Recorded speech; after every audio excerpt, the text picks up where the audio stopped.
the last question I want to ask you tonight is from me. There definitely seems to be a no man's land between the age you are when you graduate from college and when you become a veteran at 40 years old. That there isn't really a whole lot of there aren't a whole lot of active fencers in that area. As a result, many fencers will quit after college unless they're extremely high in the points list and have a strong chance of making a national or Olympic team. And other than the few DIV2 or DIV3 tournaments throughout the year, if you're not high enough to go on the points list, there doesn't seem to be much support for that age group. Is there a plan to target that age group more? And I know it's tricky. I've thought about this a lot as well. But what are your ideas on that? So as you say, it's tricky. I think Right. that after college, what does the U.S. fencer do unless they're high on the points list, and meaning like have international ambitions, et cetera. I think most people, start a family, pursue their professional goals, et cetera, and all of that time and energy they put into training, like 5 days a week in my case, or whatever, plus the tournament on Sunday. That kind of goes by the wayside if you try to put your life together. So I think that's probably the biggest challenge right there. When you mentioned DIV2 and DIV3, I remember when there wasn't that, and now I think it was an initiative by George Mason, I'm pretty sure, who put that into, and it's been quite successful, who put it into the U.S. fencing schedule. Another fantastic idea by George Mason.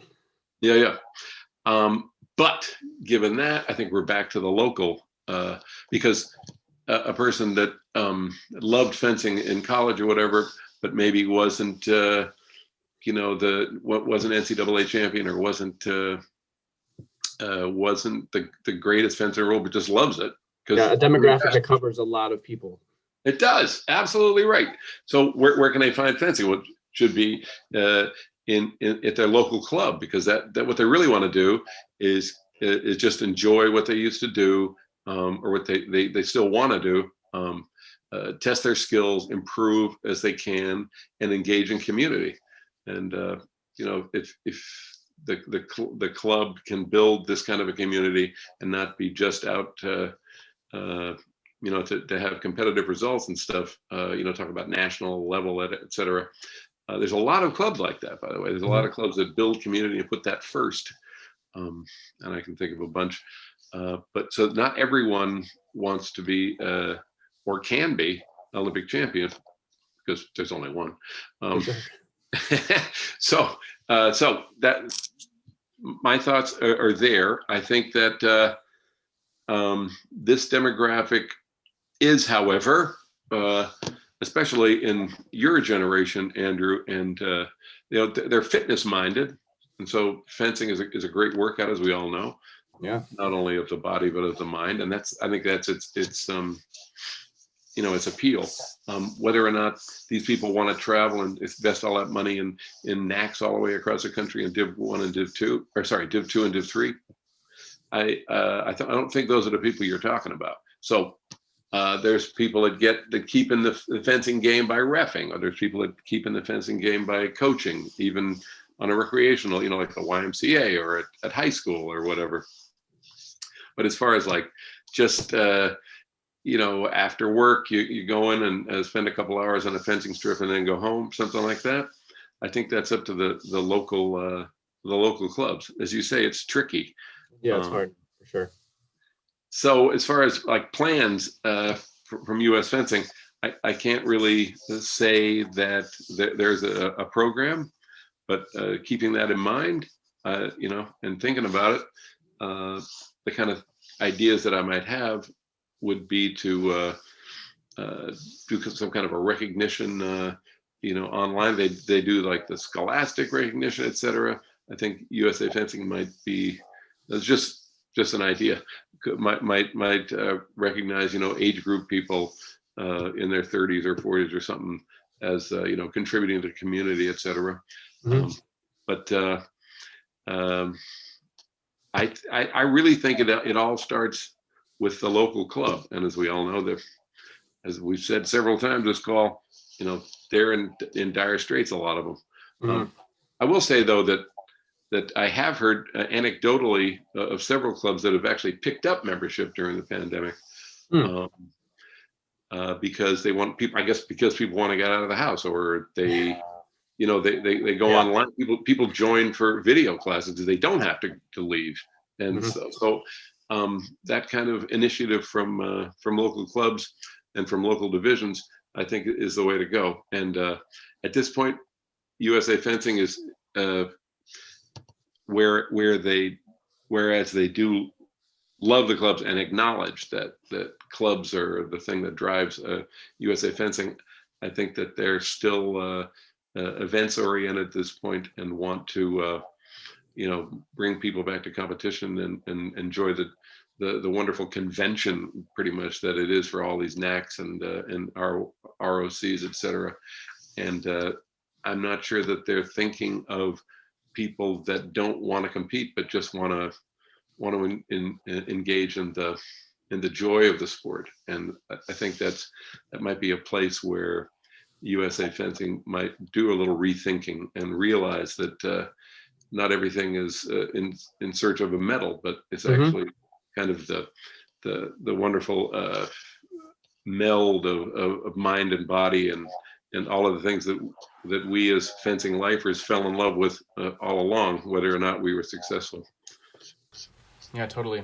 Question that I get all the time, and I see this on like Reddit and other forums constantly, is like, I'm 20 and I think fencing's really cool, but I think it might be too late for me to start. And I always tell those people, like, if unless your goal is to win an Olympic medal, it's never too late to start. Just, find a club nearby and just do it for fun and see where it takes you.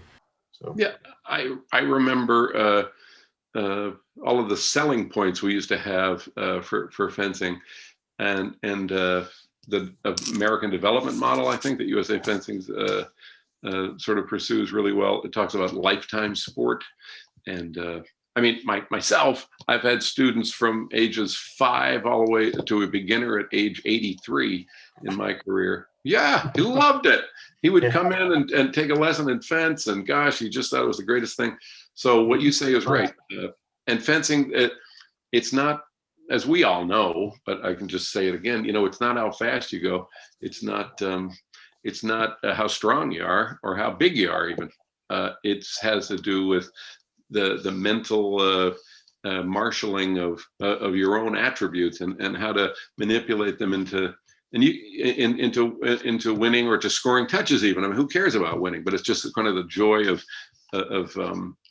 devising a tactic and a strategy and putting it into play. And I think that's where these people want to go. And as far as like, it's too late to start. Well, it's too late to start if you want to be a Olympic champion, as you say. But the joy of the sport is There's so much more to it than that. Yeah, and I think maybe we as a community and we as the top, always looking to the Olympic Games. By the way, thank goodness it looks like they're going to go on. But we should think a little bit more about just kind of where we all started, because why are we doing this? I mean, we didn't start out saying I'm going to be Olympic champion, did we? I mean, we started out going, "That's really fun." Yeah. Yeah, and so, and the fun can be, as mentioned before, in your 70s, really. And when do you begin? Well, you can begin anytime.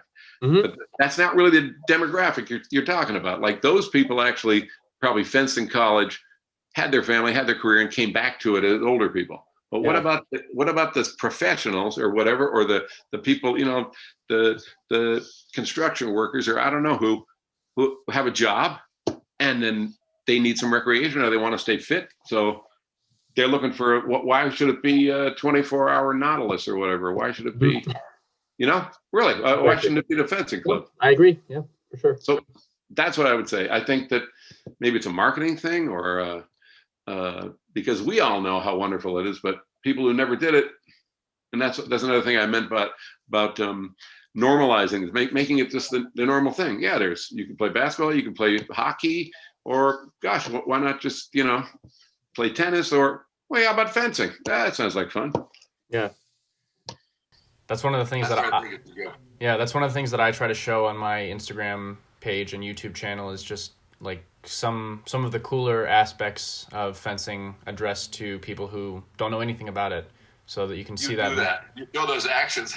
Yeah, exactly. So you can just see something and be like, wow, that's really cool. I want to learn more about that. So Yeah. that could be a first You do a step. fantastic job. Thank you. But as we said, Yeah. it's hard. It's hard to get people who are not who don't have any like personal relationship with fencing involved in it. And if you have any ideas about that, leave them in the comments because I would love to hear them. It's a Yes, hard please. it's a hard Yes. topic. Is there anything else you want to talk about tonight before we part ways? I just, it's my pleasure to serve. I try to be open. I want to hear from everybody, their ideas, etc. And I want to thank Andrew very much for doing this and being the part of the community that he is, because Cyrus of Chaos is a big part of a lot of people's online community. And there are other people out there too that do that. And thank you to you guys. And these are ancillary, but they're not really. They're actually core parts of the community. I'm serious.